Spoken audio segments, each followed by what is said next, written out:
Olá, meu querido, minha querida, estamos começando mais um programa Resumo Semanal, toda semana, às sextas-feiras, às 8h30, nós estamos aqui, 20h30.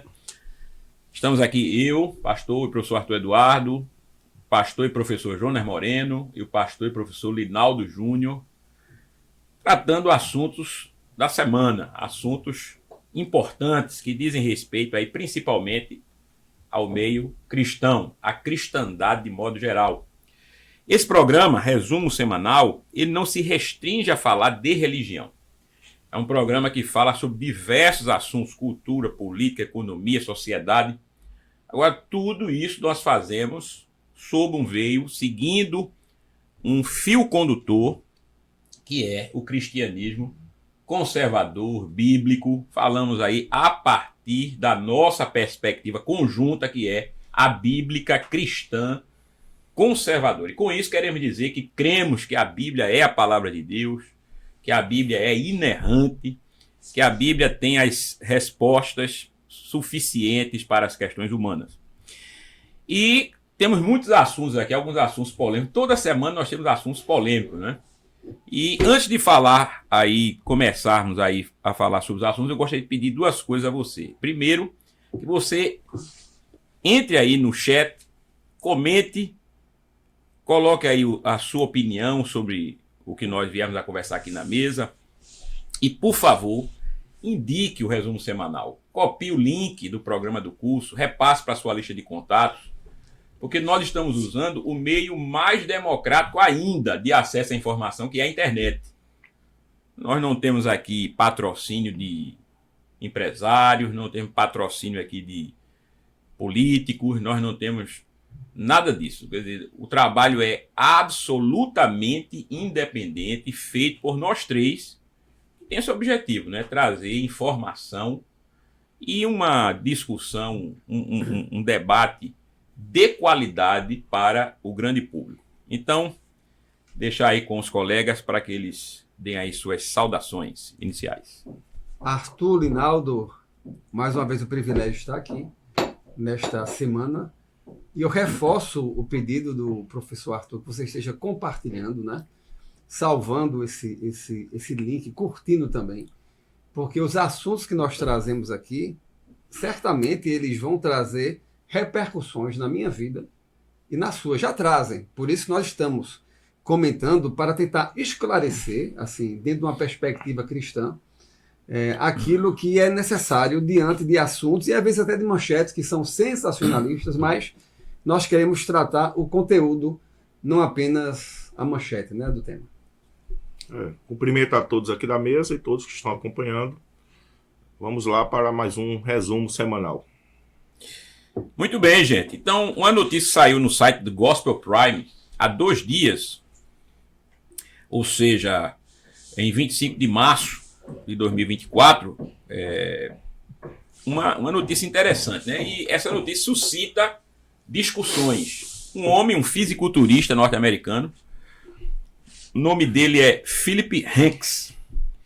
Ele teve um problema causado por uma infecção e esse problema levou a ter uma falência múltipla de órgãos. E a manchete é a seguinte, veja, homem volta à vida após uma falência múltipla de órgãos, né? Qual é a questão aí? A questão é que a sua companheira orou, não é? A sua fé, segundo ela, o nome dela é Tiva, e também o próprio Philip Hanks, segundo eles, Deus, não é? Foi quem operou um milagre e o fez literalmente voltar à vida. Isso ganhou alguma repercussão nos Estados Unidos porque ele realmente foi dado como morto, né? E depois das intercessões, das orações da sua esposa e ele também atribui, né, a fé deles, o fisiculturista, ele diz que Deus operou. Aí vem a grande questão de hoje. Parece que hoje a coisa está mais difícil acreditar em milagres. Parece que Deus hoje não opera milagres mais, né? Não age com sinais. Eu queria trazer isso aqui para a mesa, para os colegas.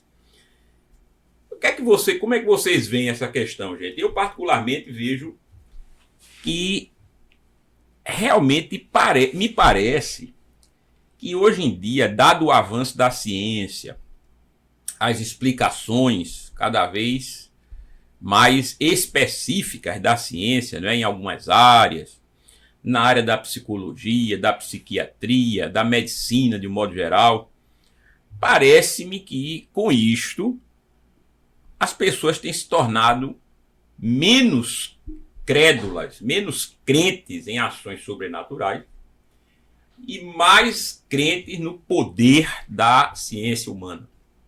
Mas, ao mesmo tempo, paradoxalmente, nós temos visto uma sociedade que tem se tornado, em alguns aspectos, muito supersticiosa. Não é? Ela não tem buscado Deus e a Bíblia, mas tem tentado enveredar por outros caminhos.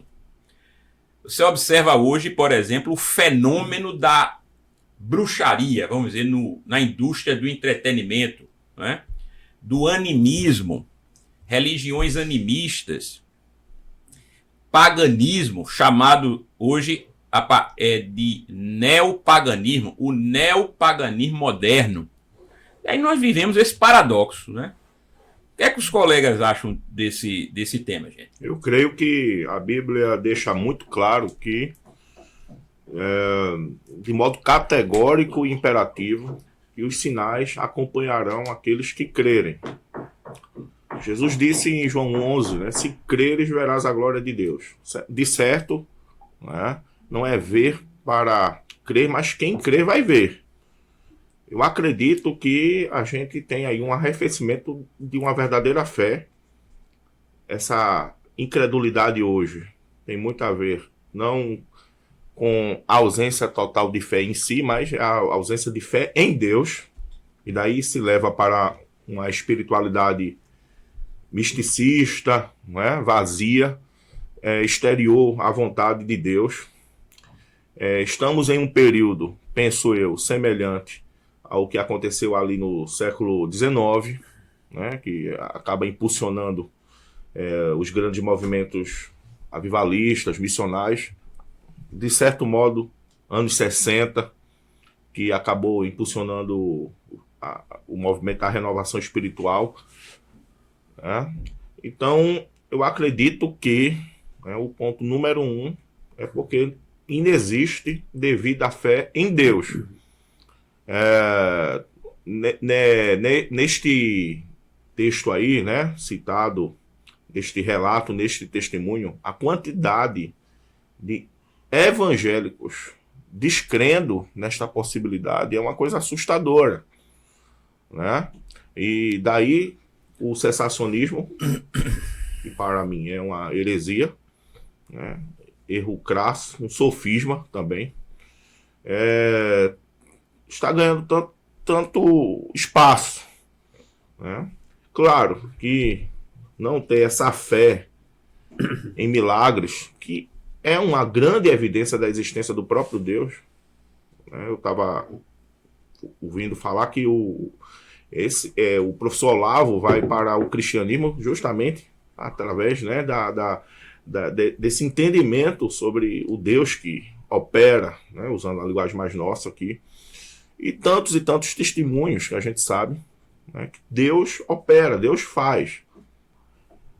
De modo indireto, inclusive em seminários, exceto o IALT e quem mantém algo sério, a gente é até estimulado a não crer, né? Como se o falso tirasse o valor do verdadeiro. Porque tem muitos milagres de embusteiros, há muita falsidade, etc. Sim, mas se alguém nos dá 10 notas de R$100 e uma é falsa, a gente joga a falsa fora, né? Então o falso não vai tirar o valor do verdadeiro. Então eu estou juntando aí um pouco tudo, fazendo aí uma confluência de coisas para dizer que eu creio que, número 1, existe um acrescente de incredulidade, uma ausência de fé e quando a gente não acredita em Deus como a Bíblia ordena, a gente vai acreditar em qualquer outra coisa. Em alguma coisa a gente vai acreditar, né? Os ateus hoje são ateus graças a Deus. Né? Não há, né, a fé no Deus das Escrituras. Na Bíblia nós vemos Deus operando sinais, prodígios, maravilhas. Jesus disse que se crêssemos, faríamos obras ainda maiores do que as dele. Isso é possível. Tudo é possível ao que crê. Não é isso? O camarada chega para Jesus, tu podes? Jesus disse, eu posso. Tudo é possível ao que crê. Veja, a bola está contigo. A questão é nossa. Deus opera, Deus faz. Agora, repito, o que me assusta é a quantidade de evangélicos, até pentecostais, tendo mais tendência a descrer do que a crer. E eu quero só, antes de Jonas falar, eu queria só especificar, né, ainda mais a notícia, porque o Philip Hanks, ele teve uma notícia de que ele teve câncer de fígado, porque ele foi fazer uma tatuagem e uma agulha contaminada passou hepatite C para ele, que se transformou em câncer. Veja, ele estava aguardando um transplante num estado crítico. E a reportagem diz o seguinte, viu, do Gospel Prime. Antes da cirurgia, ele fez uma oração sincera, entregando sua vida nas mãos de Deus. E aí é onde eu quero chegar. Durante o procedimento, aí a experiência de morte dele, ele enfrentou complicações e teve uma experiência que ele descreveu como uma visita ao céu, cercado por amor, paz e uma luz radiante. Embora tenha sido ressuscitado alguns minutos depois, essa experiência sobrenatural marcou profundamente. Então ele, de fato, segundo a notícia, morreu e foi ressuscitado minutos depois. Segundo ele visitou o céu, uma experiência além vida, né? Ele tem uma experiência, não é uma experiência aqui de quase morte, como algumas pessoas dizem, é uma experiência de morte mesmo, porque ele foi considerado morto. E essas experiências, Jonas, na sua visão, e ainda levando em consideração o que o Linaldo falou, por que você acha que isso tem se tornado mais escasso? O que é que tem contribuído para esse arrefecimento da fé, não é? Inicialmente eu acho o seguinte, muitos líderes cristãos, né? Eles só procuram falar daquilo que eles acham que tem um domínio. O que é o domínio? O conhecimento. Quando eu leio muito, quando eu estudo muito, eu tenho segurança com base na minha fonte. E quando se fala do espiritual, do sobrenatural, eles têm medo de falar, porque não depende deles. Aí muitas vezes esses assuntos são alvo até de deboche. Eu não sei se os ouvintes e a que estão nos vendo também lembram que durante a Covid alguns diziam: chamem os pastores pentecostais para orar para que as pessoas não peguem Covid. Eles mesmos que estavam falando isso sabem que a manifestação do poder de Deus não acontece quando alguém crê, acha que vai acontecer. Depende da ação divina. Quer dizer, essas próprias ações de deboche demonstram que essas pessoas que falam, elas têm medo, veja bem, elas têm medo de depender exclusivamente de Deus. Elas querem ter o controle até dos momentos. Por isso que elas temem orar por um enfermo, temem orar por situações, porque elas acham que aquilo está fora do controle. Quando nós estamos na dependência de Deus, nós acreditamos, como a palavra de Deus diz, que tudo é possível que crê. E eu sempre falo, quem tem a prática de duvidar do que Deus pode fazer é o diabo. Se és o Filho de Deus, transforma essas pedras em pães. Ele é quem duvida. Agora, nós não sabemos o momento da manifestação divina, mas nós sabemos que o Senhor manda que nós tenhamos fé e possamos exercitar essa fé. Olha, se na minha caminhada eu estou buscando a Deus, Ele está conduzindo a minha jornada, tudo aquilo pelo qual eu passo, Linaldo, Arthur, são oportunidades que Deus dá para que o nome dele seja glorificado. Na minha vida, na minha existência, olha, gente, e na minha experiência, viu? As pessoas têm medo de falar em experiência. Não, porque tem que estar na palavra, gente, a experiência conta muito. Porque a boca fala do que o coração está cheio. E não é só os meus argumentos da minha experiência para qualquer pessoa. Eles são muito mais fortes do que os argumentos que eu obtenho numa leitura. Porque a experiência de vida, ela parece que é algo sanguíneo. Você fala de algo que aconteceu com você. Algo que transformou a sua vida. Eu acredito plenamente, pastor Arthur e Linaldo, e todos nós já tivemos experiência de fé. Né? Eu tive experiências não só na igreja, mas em ambientes hospitalares, em visitas, em que Deus manifestou cura e nós oramos naquele momento por isso. Agora, realmente, o homem, com a multiplicação da ciência, tem procurado dizer cada vez mais, não, mas ele não estava 100% morto. Né? A ciência possibilitou que ele voltasse. Gente, quem é que dá o sopro da vida, Reinaldo?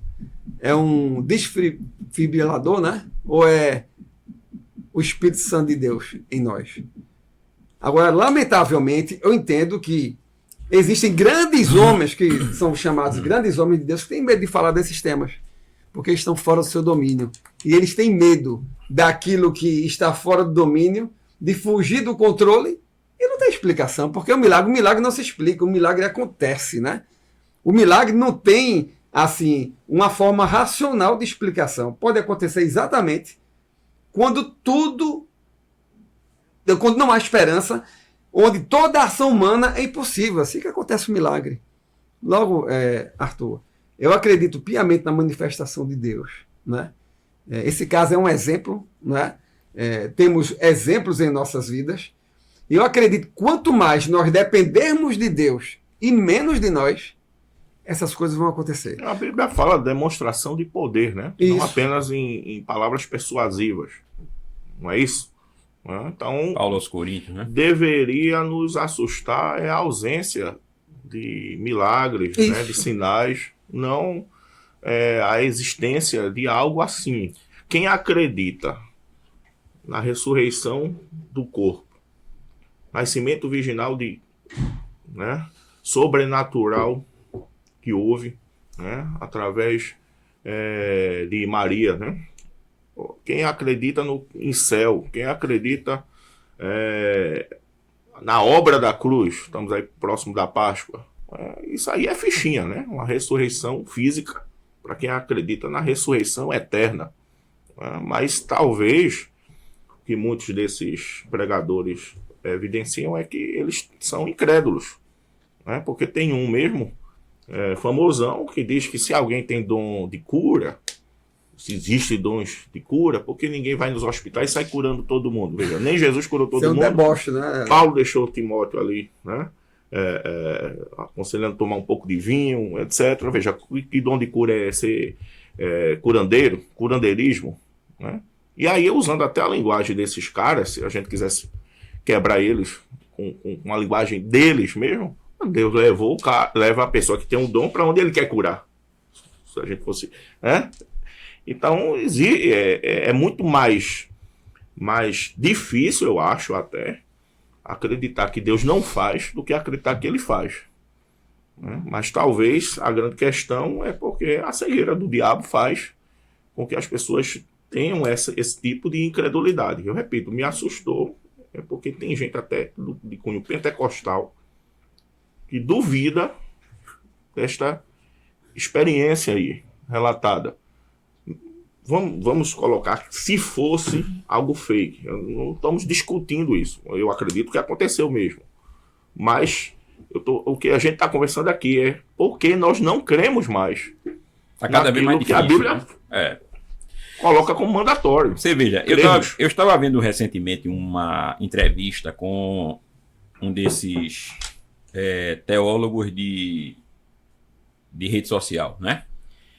E ele estava dizendo o seguinte, ele disse que ele tem amigos pentecostais, mas quando alguém vinha falar para ele alguma coisa, ele nem ouvia sobre cura. Ele disse, eu nem ouço. Porque senão eu vou ser deselegante, eu não quero perder o amigo. Eu nem ouço. Veja, eu penso assim, que há sinais que indicam se uma pessoa é espiritual ou não. E esses sinais não estão necessariamente na eloquência. Eu digo isso porque eu e vocês, né, nós trabalhamos com a palavra. Mas assim, a minha área na filosofia é o estudo da retórica, não é? E do locus, ou seja, da fala, né, de onde vem a palavra eloquência. E eu penso que hoje as pessoas confundem muito a eloquência, não é? A postura, a fala nos moldes atuais daquilo que se torna aprazível, desejável. As pessoas confundem isso com espiritualidade. E como no pentecostalismo ou no carismatismo, a crença da operação dos dons há mais efusividade, para os padrões de hoje, de um modo geral, essa efusividade não é bem vista. Por quê? Primeiro, como disse Rinaldo, você tem meninice, devaneio, né? Ou aquilo que é falso, e as pessoas têm medo disso, muitas têm.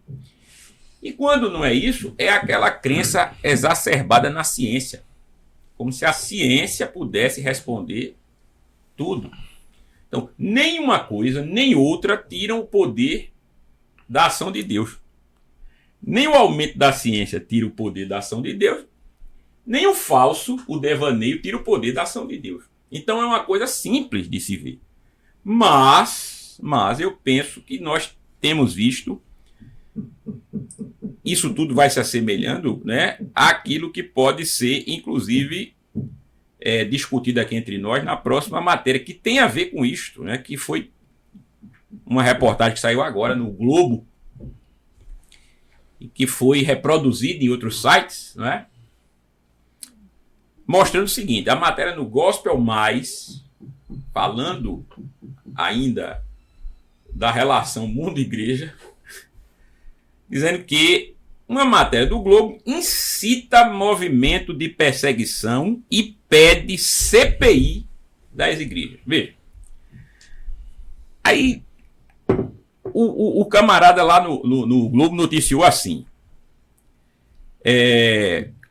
Veja bem, viu? Disque denúncia. Olha a manchete, viu? No Globo.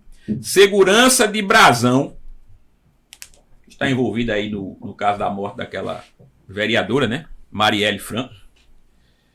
Recebia pagamentos da milícia em igreja de Malafaia. Quer dizer, o objetivo dele não é ligar, obviamente, Brasão a Marielle. É ligar Brasão a Malafaia. Não é? E com isso, na reportagem, segundo o Gospel Mais, ele pede uma CPI das igrejas evangélicas, mostrando uma clara animosidade entre um grande setor da sociedade, que é o da imprensa, a imprensa chamada tradicional hoje, e as igrejas. Eu vejo isso com um olhar assim, particularmente muito perigoso. Eu acho isso muito perigoso. O que é que vocês acham dessa questão, pessoal?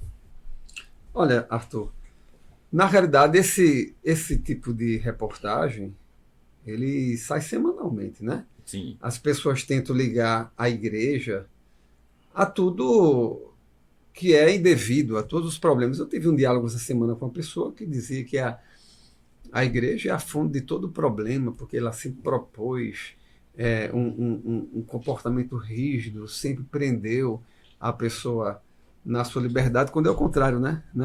Ela disse o quê, Joana? Que a igreja era a fonte de todo tipo de mal. É praticamente todo tipo de mal, porque ela dizia o seguinte: o homem era livre, a igreja veio trazer regras. Logo, a igreja limitou a ação humana. Vê? Isso foi a ideia, tudo bem. Eu vi e respeitei, dialoguei um pouco com essa pessoa, mostrando que existe, não estou entrando, falando do pastor em si da reportagem, mas você sabe que a igreja, a organização religiosa, ela existe hoje, mais igrejas talvez existiam, né? Informais Sim. do que igrejas formais. Sim. Tem igrejas hoje, digamos, que são chamadas de igreja, que tem donos. E os donos são empresários, né? E procuram o lucro, né?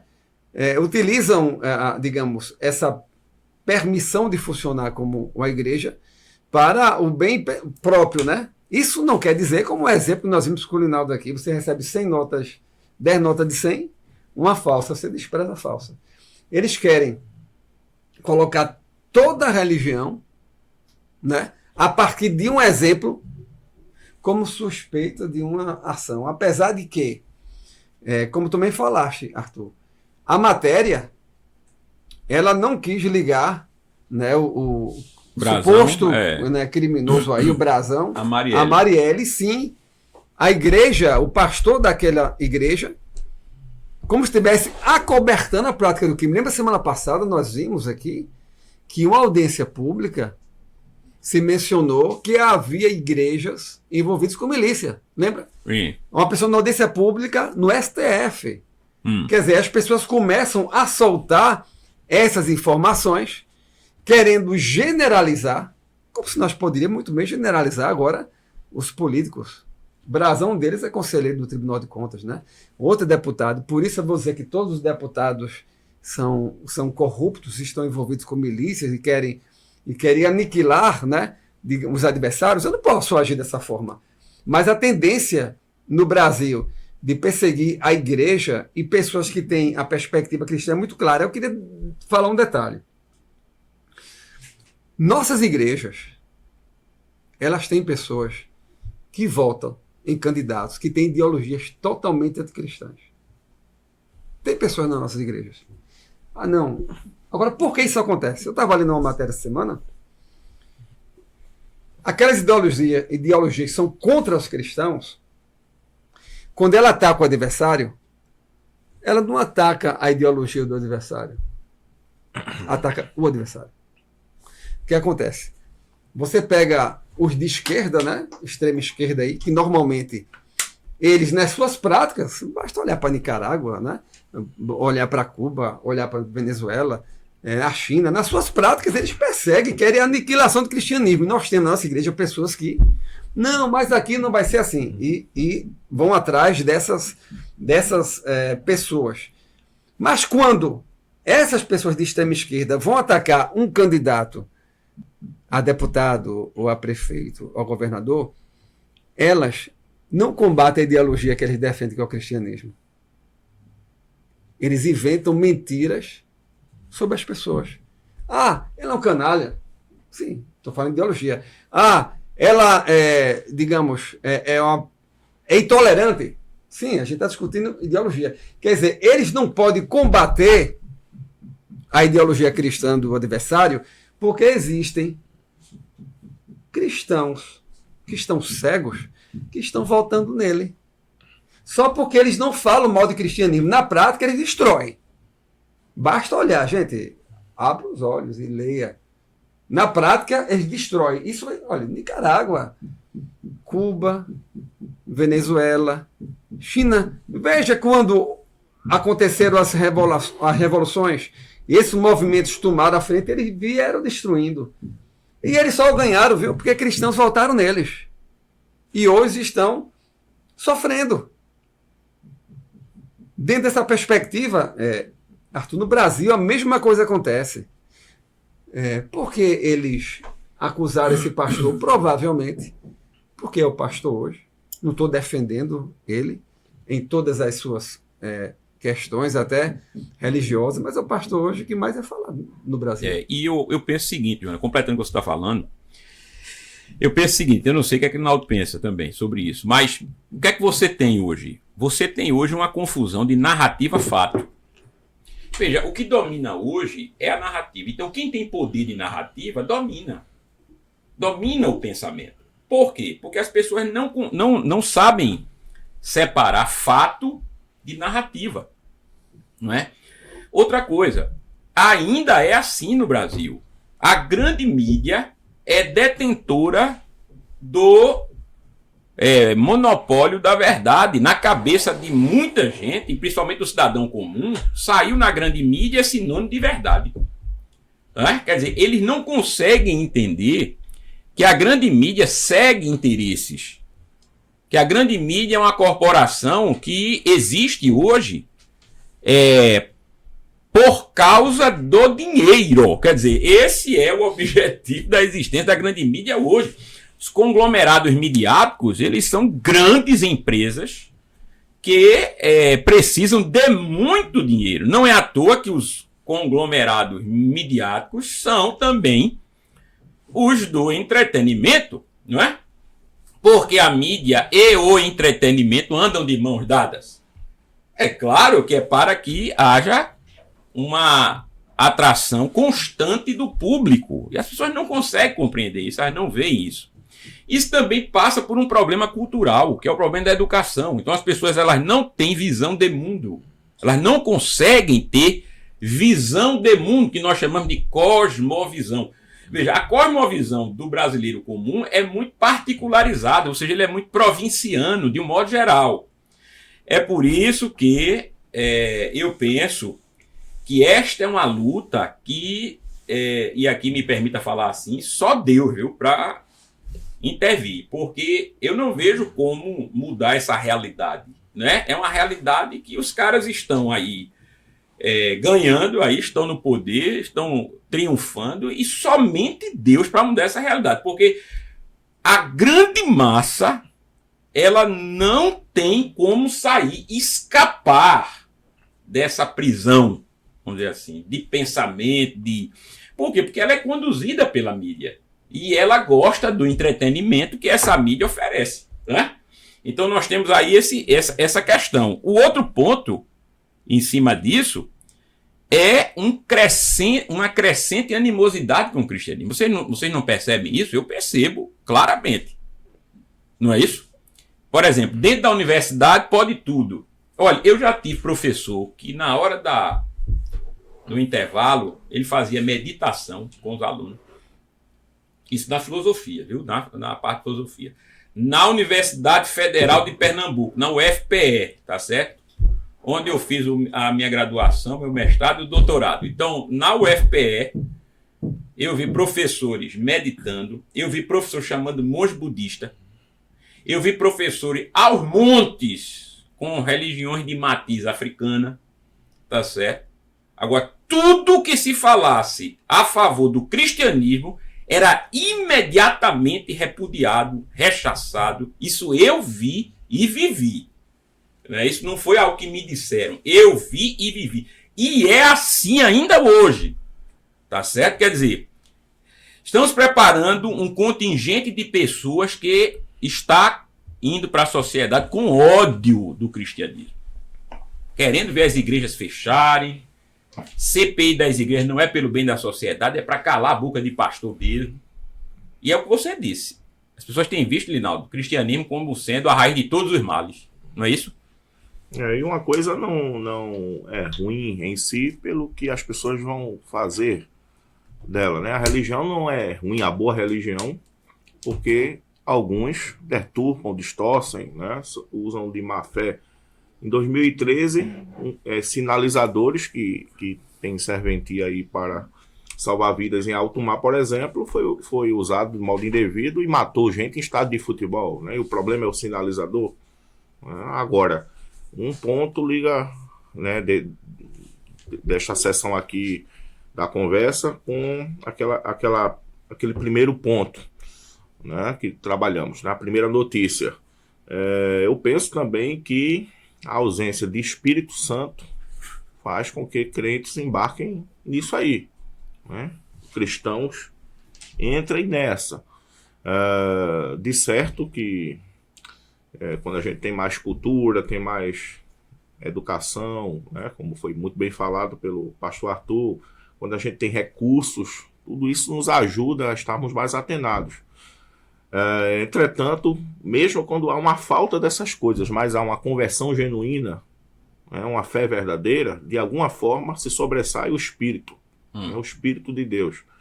Então, eu quero apenas somatizar que talvez tudo isso esteja acontecendo de modo direto ou indireto, né, com a influência muito grande desta ausência de Espírito Santo, né, na teologia, nas igrejas, no espírito da oração, né? Se coloca às vezes como se buscar o Espírito Santo fosse concorrer com termos a Bíblia como única regra de fé e prática. Não é isso que é criado. Eu, na minha época de seminário, na minha primeira graduação, uns 20 anos atrás, um professor chegava a dizer que acreditava nos dons espirituais, mas não incentivava a sua igreja a buscar, porque ele tinha medo de perder o domínio da igreja, entrar em descontrole. Veja, isso perdeu o domínio para Deus, né, no caso. Né? Porque, quer dizer, é uma confusão. Contrassenso, né? Total. Veja, nada faz sentido nesta fala em nenhuma hipótese. Então, eu penso que tudo isso só aponta também a ausência de Espírito Santo. Espiritualidade. Né? Busca por uma verdadeira espiritualidade, além de todo o óbvio, né? Principalmente as pessoas aí falam daquilo que não tem ciência realmente, não tem conhecimento, presunção e juízo temerário o tempo todo. É um caos total. Arthur, não. Só complementando um pouquinho, nós falamos, e todo ano de eleição nós falamos do termo de abuso de poder religioso, não é? Que são ações que têm surgido, né? Que na sua essência eles tentam impedir que um líder religioso ele possa expressar a sua opinião. Esse termo, na realidade, não quer proibir que nas redes sociais, digamos, na sua vida privada, ele possa fazer isso. Mas esse termo é criado e quando essas ações elas são ajuizadas, o objetivo dela é proibir que o religioso dê sua opinião política. Eu queria trazer esse ponto porque a grande questão e o ataque às igrejas hoje é porque as igrejas, os membros, normalmente, eles ouvem o que o líder religioso fala. Por ser uma pessoa de Deus, uma pessoa que prega a verdade. E esse líder religioso ele tem influência sobre as pessoas. Olha, isso é normal, sabe por quê? Por exemplo, eu fui presidente de sindicato. As pessoas votaram em mim, as pessoas me ouvem. E se você olhar 99% dos sindicatos, quando você vai para a reunião lá de fazer, digamos, o dissídio, está todo mundo de vermelho e camisa vermelha. E por que não tem abuso de poder de líder sindical? Eles não influenciam também, né, na política? Você vê, não estou falando mal, mas a bancada, sei lá, da bola, as pessoas que votam nesses homens, às vezes presidente aí de torcidas, né, ou de clubes, não é para que seus interesses sejam defendidos, porque não tem abuso de poder da bancada da bola, e só abuso de poder religioso. Porque aquilo que nós pregamos é contra a ideologia deles, o modus vivendi deles. Por isso nós vamos ser sempre alvos. Eles vão tentar nos ligar tudo que é impróprio, tudo que é ilegal, tudo que é indecente, quando na realidade é a nossa prática, né? Jesus disse da maneira muito clara: vós sois a luz do mundo. Não se pode esconder uma cidade edificada sobre o monte. Por quê? Nós teríamos uma referência tal, como uma cidade edificada sobre o monte, e quando a pessoa olhasse para aquela cidade, saberia onde estava e a direção que deveria tomar, quando estivesse, digamos, até perdida, né? Essa referência que nós somos para as pessoas, para o bem, e que influenciam as pessoas, é evidente, né? Porque as pessoas passam a seguir, passam a ser testemunhas, como nós fomos de Cristo. Jesus mesmo disse que nós fôssemos todo mundo, pregou o evangelho, né? A toda criatura, batizando em nome do Pai, do Filho e do Espírito Santo, porque as pessoas iriam seguir o exemplo. O que acontece com essas notícias, nós podemos observar, é o ataque à igreja para que ela perca esse poder de influenciar para o bem, que é contrário a essas ideologias absurdas, né, que as pessoas, defendem a vida e, ao mesmo tempo, são a favor do aborto em qualquer fase, né, da existência. São contra desmatamento, são contra... mas nos países onde elas dominam, destrói tudo e não quer saber de nada. Logo, Arthur, essa notícia claramente, ela expressa uma perseguição ao líder religioso e às igrejas de referência, porque nós temos sim o poder de influenciar para o bem, né? Tirando das pessoas essa cegueira e trazendo a prática do evangelho, que certamente, se você olhar para uma vida de alguém que pratica o evangelho, que anda com Deus, essa vida é totalmente fora da curva e influencia normalmente as pessoas ao seu redor. E se estamos distantes do ideal, com a existência do cristianismo que temos aí, muito mais distantes estaríamos sem o cristianismo, né? As coisas estariam muito, muito, muito, muito piores sem família, sem cristianismo, né? Sem os valores que defendemos, não é? Só um detalhe. Tudo estaria destruído já. Muitos ateus foram formados em universidades, o que, Arthur? Cristãs. A universidade veio do cristianismo, né? Veio do cristianismo. Quer dizer, falam que nós pregamos um analfabetismo, né? Para que as pessoas não busquem o conhecimento, fiquem presos lá em uma liturgia, quando nós criamos as universidades. Isso. Né? Isso é um absurdo. E agora, veja, saiu uma notícia agora, né, na Folha Gospel, retratando uma pesquisa do Instituto Gallup americano, que fez um apanhado recente, né, essa notícia agora é do final de março, 27 de março de 2024, mostrando que há um declínio da busca dos americanos por serviços religiosos. De cada 10 americanos, 3 buscam um serviço religioso atualmente nos Estados Unidos, ou seja, 30%. E nestes 30%, nós temos os percentuais das religiões. Quem mais busca, de acordo com a pesquisa, assistência religiosa, participar de culto, ouvir uma palavra, buscar um serviço de capelania, por exemplo, nas instituições, são os mormons, de acordo com a pesquisa do Gallup. Então a gente tem que aprender com os mormons, né? Tem que voltar a aprender com os mormons. Porque em segundo lugar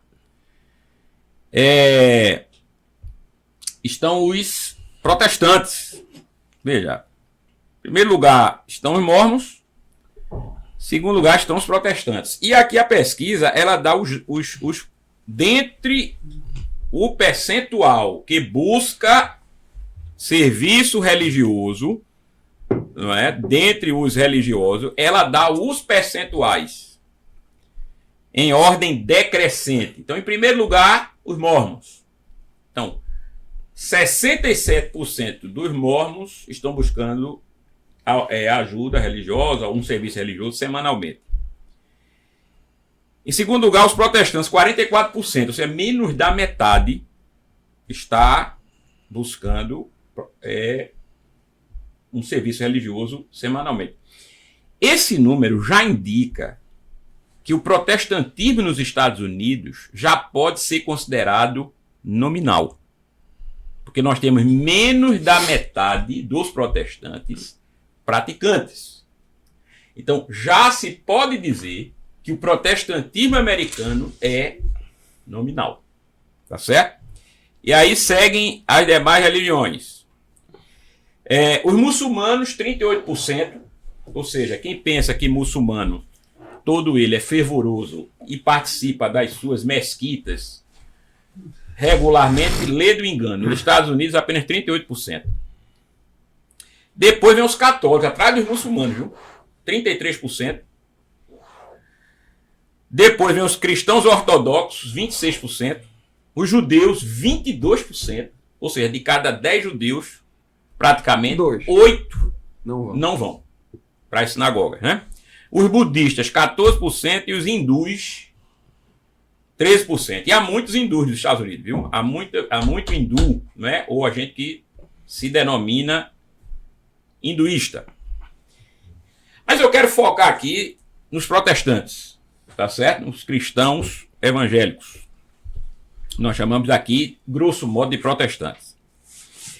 Veja bem, com tudo que nós já conversamos aqui, nós observamos que na maior nação protestante do mundo, que é os Estados Unidos, o protestantismo já pode ser chamado de nominal.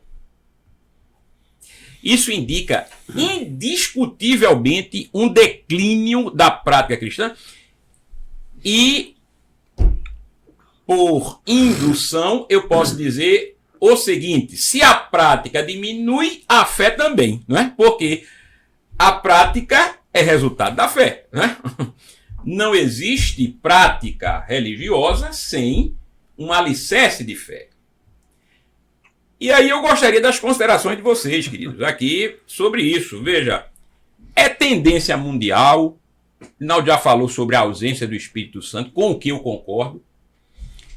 Mas que outros fatores estão envolvidos nesse declínio indiscutível, inegável do cristianismo no Ocidente, por que não dizer do mundo? Ô Arthur, é bom trazer só mais uma informação, é que as pessoas podem dizer que esses números são resultados da Covid. Sim. Mas ele traz uma evolução dos últimos 30 anos. 25 anos, exatamente. Praticamente 30 anos. É verdade que ele disse que depois da Covid caiu. Acentuou-se. Né? Acentuou-se. Mas já vem nos últimos 30 anos esse percentual de pessoas que frequentam diminuiu. Logo, não foi pandemia, viu, gente? É uma questão de decisão mesmo pessoal. Agora, uma coisa interessante é que no Brasil, no último censo, verificou-se também que o número de cristãos diminuiu. Porque aumentou o número de pessoas que não têm fé, né? Digamos, os ateus. Nessa perspectiva, eu entendo que tem sido um fenômeno mundial. Né? Porque a gente está falando das duas maiores nações cristãs, né? Estados Unidos, né? E o Brasil. Que o Brasil tem 90% de cristãos. Estados Unidos 60%, né? Até devido à colonização. E um grande efeito nos Estados Unidos, que alarmou algumas pessoas no ano retrasado, foi que o capelão de Princeton, né? De Harvard. De Harvard. Greg Epstein, o nome dele. Era um não cristão, ateu, né? Era ateu declarado. Declarado. E ele escreveu, inclusive, artigos falando sobre a capelania ateísta. Aí o que é que você pode observar? Algo está acontecendo. Se você pega uma universidade, né, fundada por religiosos que procura ter uma tradição, ela aceita. E tem o nome de um pastor. Do pastor. Você aceita na direção da capelania. Veja bem, capelania é quem vai lhe acolher quando você precisa de uma orientação para a sua vida, ou você vai ter uma dúvida, né? Buscar um aconselhamento, uma oração, chega lá para um ateu. Isso aí, para mim, é um absurdo. E outra coisa, Arthur, as pessoas ainda, apesar disto... Será que aquele meme, eu acho que não tem coisa melhor do que aquele meme, né? Como é que o meme diz? Minha avó me dizia, meu filho, tu vai ver coisa.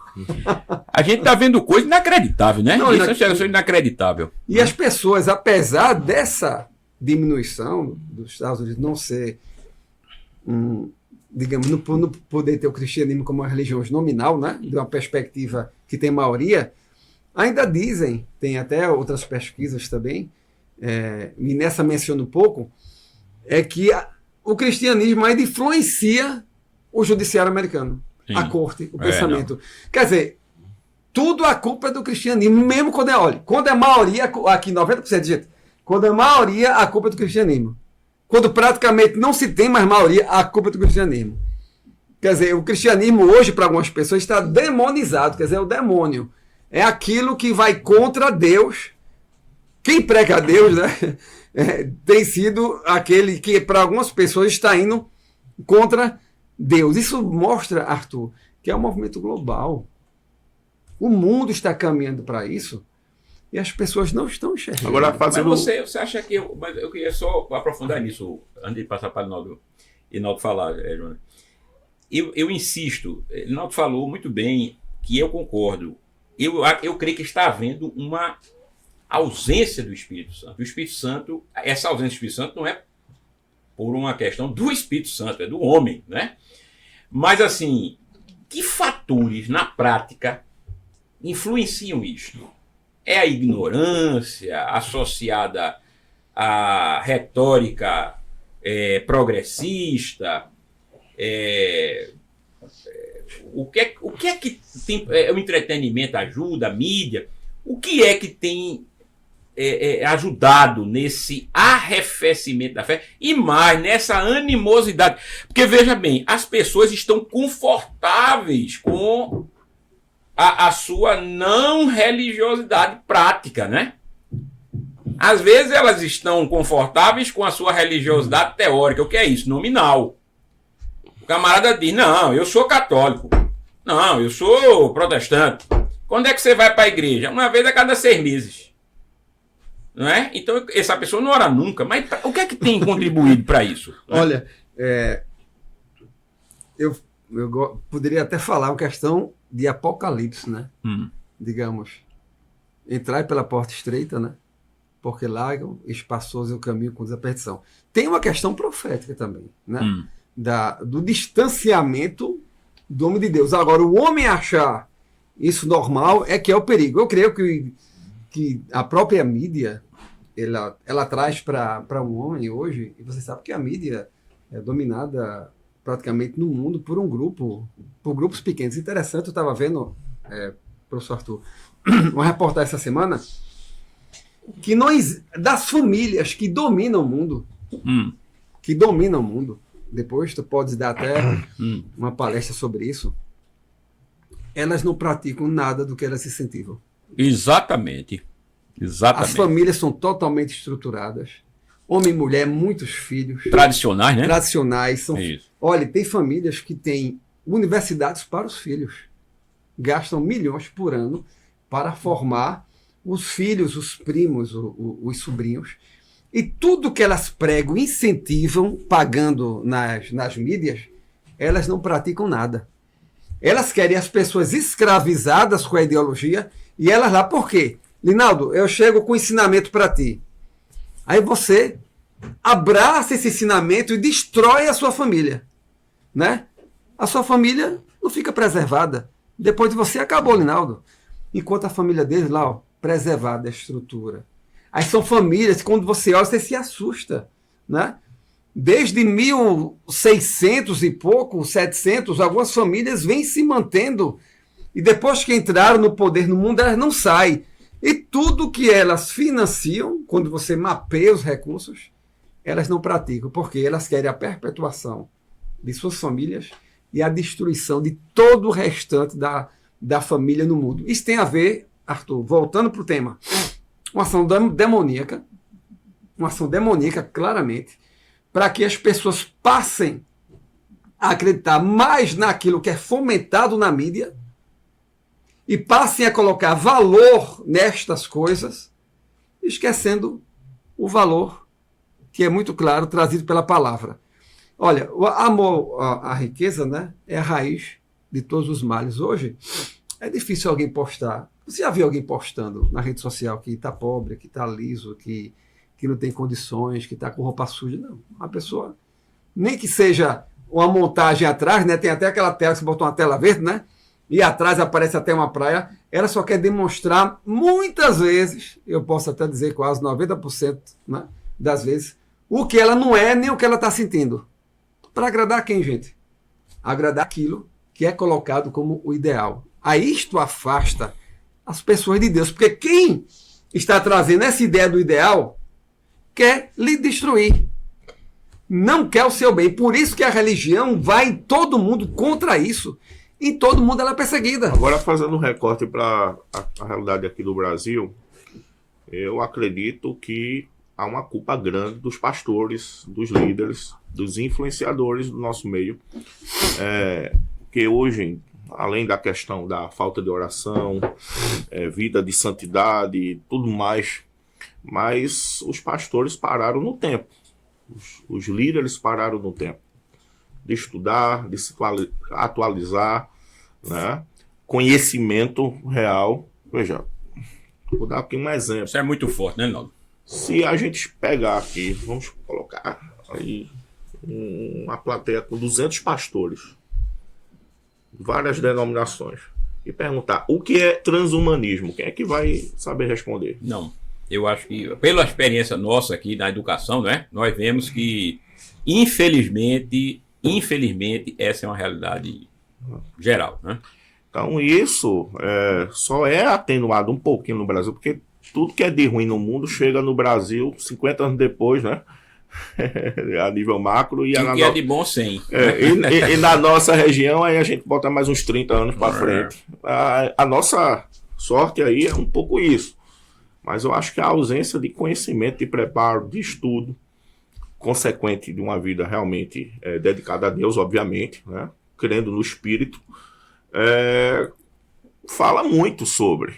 Né? Antigamente, né, sem ser saudosista, mas havia pelo menos assim, um incentivo a isso. Alguns meios tinham aquele preconceito com o estudo, mas notem que nos nossos dias, até aquele contexto, aquele nicho que era conhecido pela dedicação ao estudo, está esvaziado disso. E quando eu digo estudo, não é simplesmente da plataforma básica do cristianismo, os dogmas que a gente deve saber, inclusive com 12 anos de idade, se a gente for cristão de berço.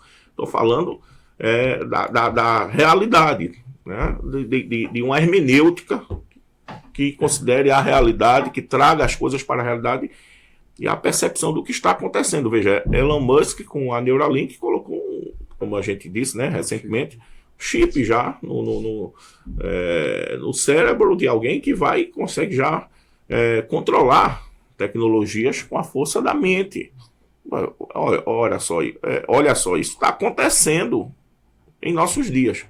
Mas vou usar de novo a mesma figura. Se a gente pega 200 pastores e pergunta, alguém sabe o que é transhumanismo? O que é que vai saber dizer, né? Então a gente está desatualizado e aí os outros deitam e rolam porque somos fracos mesmo, né? Como o pastor Arthur fala, eu falo, e tantos têm falado, né? A gente se preocupa com a cortina da igreja, né? Isso. Se a cortina é vermelha, se é azul e tal. Enquanto isso, o capeta deita e rola. E eu acho que às vezes nem precisa do capeta, né? A gente está dando férias para ele, porque nós entregamos de mão beijada a cultura, né? A religião, a fé, para que eles façam o que quiserem. E aquilo que quem substitui algo acaba vencendo, né? E o cristianismo está sendo substituído sutilmente por muitas coisas, inclusive pelo pseudo-cristianismo. A descaracterização do cristianismo, ela se dá também e principalmente, Jonas, Elinaldo, por culpa da igreja. De um modo geral, você agora falou especificamente, Elinaldo, acerca do papel dos líderes. E eu creio que eles detêm, né, o principal lugar de culpa disso, de um modo geral, né? Não todos, obviamente, mas a liderança da igreja, ela é culpada, sim, no sentido de que, antes de qualquer coisa, os líderes devem pensar em formar líderes preparados. Antes de pensar em um legado seu próprio, em uma marca sua, eles têm que pensar na formação de outros líderes para continuar o seu trabalho.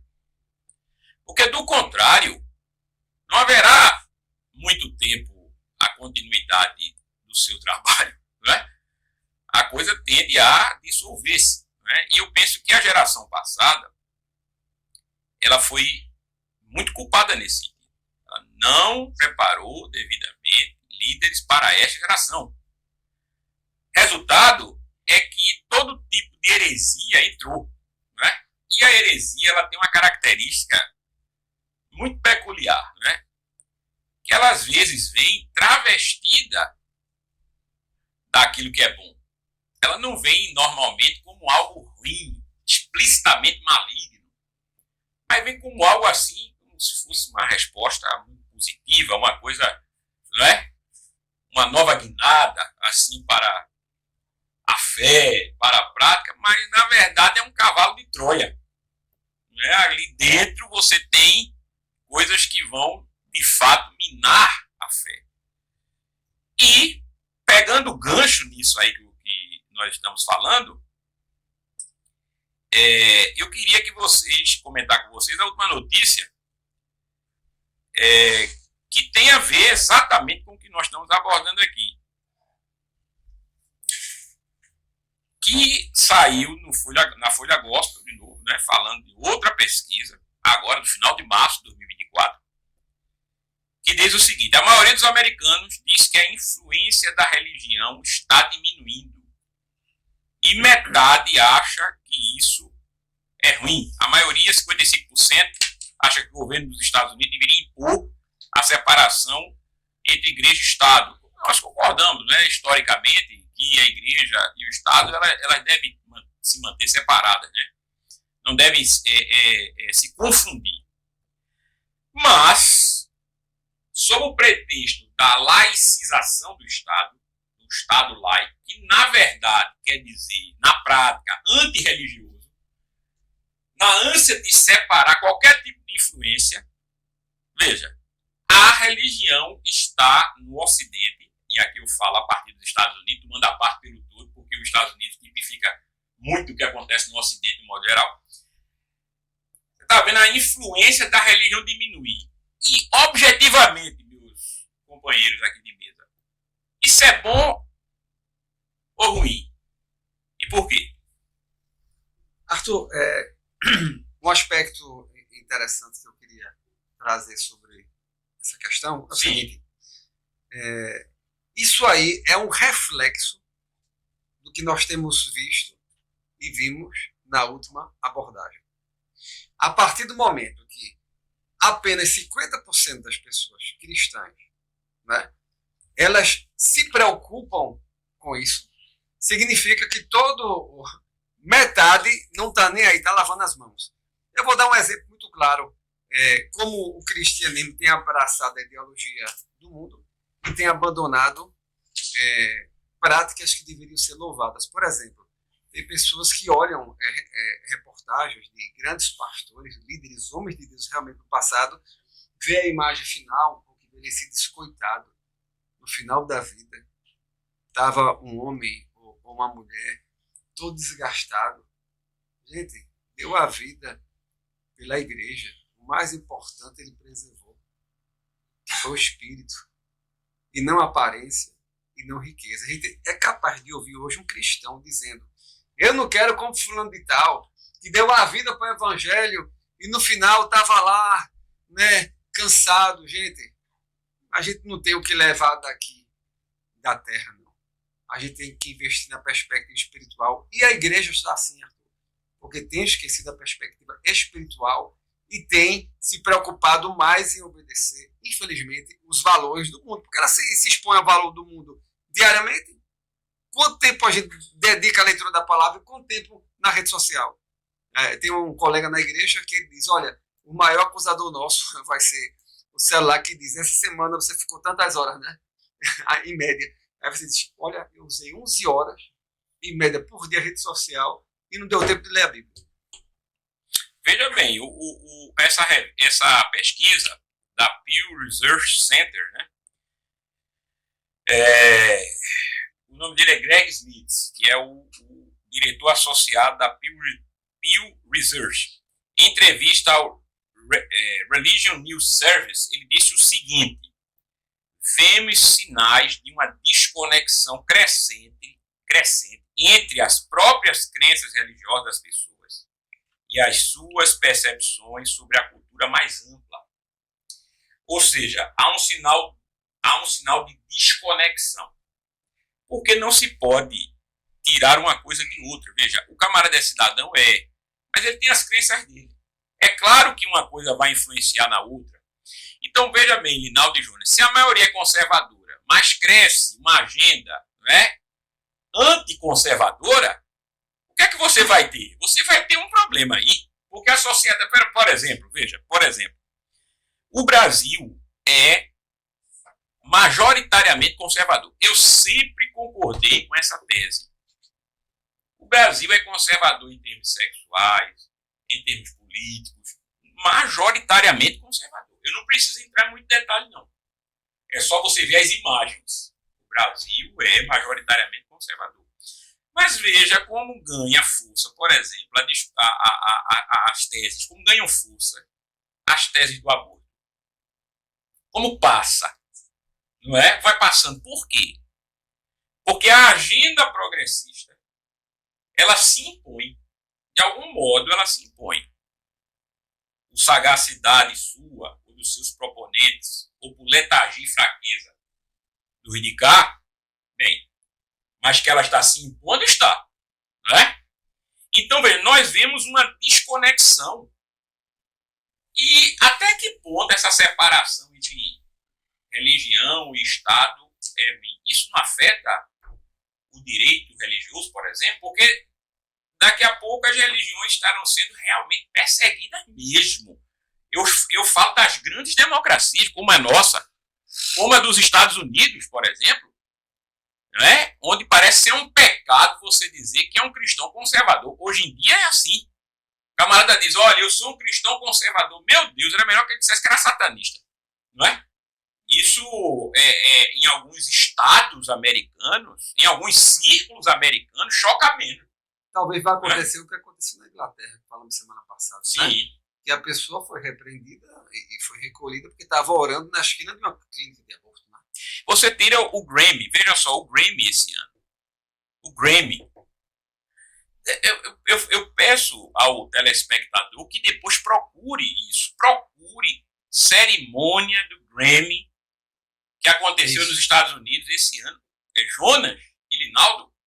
Toda a cerimônia foi um culto satânico. Veja, em toda a cerimônia do Grammy teve manifestações satânicas.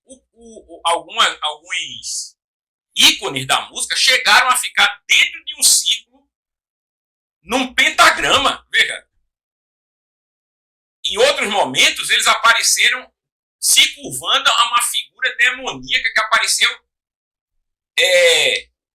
projetada de modo gigante atrás delas. Em outro momento, todos estavam vestidos de vermelho, como se fossem demônios. Veja, o que é que isso significa? Será que a sociedade... Aí eu faço a pergunta a Linaldo, querendo saber, Linaldo, de você, fator psicológico, muitas vezes, impede a pessoa de ver, de verificar isso. Mas será que a sociedade está ficando, Jonas, realmente mais laica? Ou essa laicização da sociedade, na verdade, é menos influência cristã? Eu acredito que muitos conservadores, de algum modo, acabam se tornando assim meio que conservadores, porque de algum modo o progressismo e todas as filosofias e pensamentos anticristãos, de algum modo, está ali dominando. Direta ou indiretamente, estamos vendo até conservadores fazendo exatamente o que é de interesse do progressismo. Aí eu volto para aquele ponto anterior. Né? Por exemplo, eu disse conversando com alguém conservador, obviamente tem a questão da ignorância aí, o que eu vou falar. A pessoa ficou assustada quando eu disse que o meio não determina o que a pessoa vai ser. Que a pessoa tinha uma credulidade nisso. Aí quando eu contei de onde vem a origem desse pensamento, a pessoa se assustou mais ainda.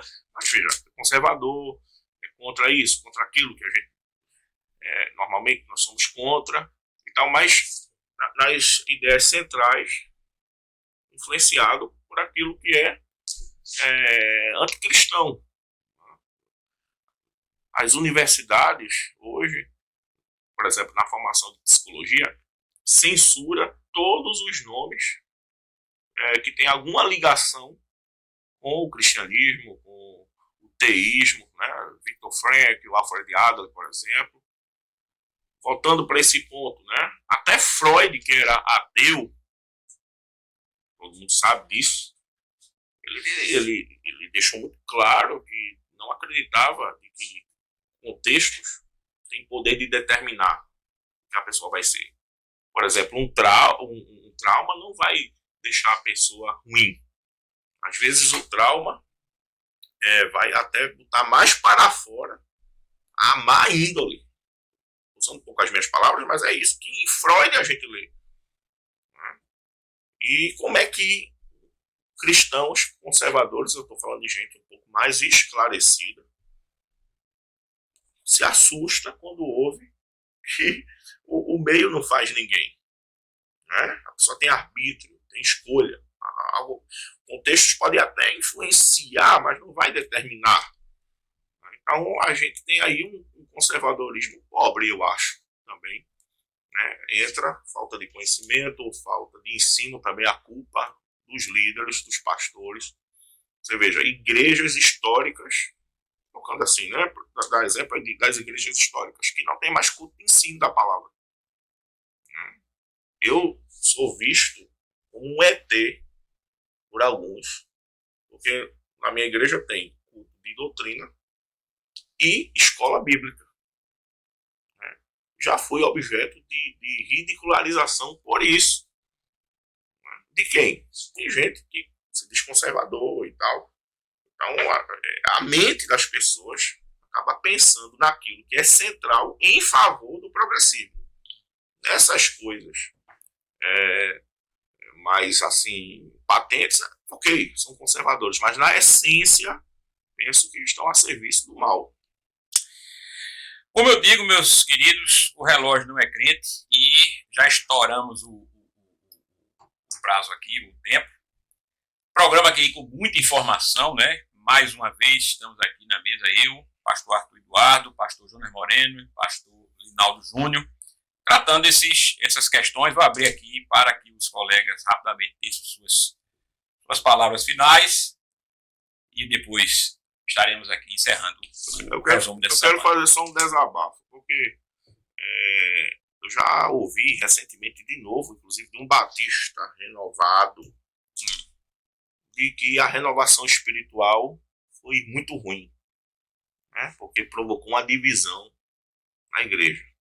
Primeiro que houve um cisma mesmo, mas batistas e presbiterianos também, congregacionais, que foram colocados para fora, né?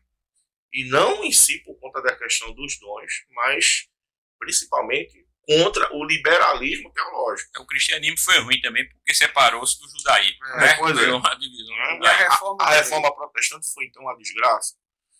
Então eu estou dizendo isso porque, veja, como é que a gente tem batistas renovados, isso vale para congregacionais renovados e outros nichos, que acha ruim aquilo que nos é sagrado de importância como o movimento de renovação espiritual. Repito, que teve como essência o combate ao liberalismo teológico que estava nas igrejas. E mesmo que o assunto primacial fosse os dons em si, os dons foram consequência. O carisma veio como consequência da busca por santidade, novamente, de uma vida cristã. Mas mesmo que fosse ênfase, qual é o problema disso também? De termos cisma por conta de algo que é bíblico. Então, é só um desabafo nesse sentido aí, que a pobreza está até no meio, né, dos que se dizem renovados. Ok, Linaldo. Eu queria desejar a todos uma feliz Páscoa, né? Aproveite, viu? Eu espero que nunca aconteça o que está acontecendo na Nicarágua, né? Que vai ser uma Páscoa vigiada, né? Pelo governo, né? Uma Páscoa vigiada que sirva para que nós possamos abrir nossos olhos e dizer que tipo, né, de ideologia tem sido pregada lá e que proíbe a celebração né, religiosa. E sobre essas pessoas, esses líderes que discutem, interessante. Falam tanto de soberania divina, né? Mas questionam os acontecimentos. Né? É como se Deus tivesse errado nesse momento aqui, né? Nessa ação soberana de Deus que ele permitiu, Deus tivesse errado. É soberanozinho. É soberanozinho. Quer dizer, os próprios argumentos deles não se sustentam com base naquilo que eles creem. Agradeço a todos e até a próxima sexta-feira. E não se esqueça, meu querido e minha querida, né? Todos os valores estão sendo subvertidos, menos o valor econômico. O valor econômico é o único que prevalecerá no mundo que está por vir. Por quê? Porque nós, cedendo nossas liberdades, pelo direito apenas de termos materialmente aquilo que quisermos, estamos admitindo participar da ditadura perfeita. Aquela que não precisa se impor pela violência, ela vai se impor através das preferências, das conveniências de cada um. Né? Então, preste muita atenção nisso. Cuidado com a prevalência do valor econômico. Queria agradecer a sua audiência, pedir que você curta, compartilhe esse programa, a sua rede de contatos, sugira temas aí sempre na semana, para que nós possamos estar debatendo aqui na próxima sexta, permitindo nosso Deus. Um grande abraço e até lá, Deus assim permitir. Valeu!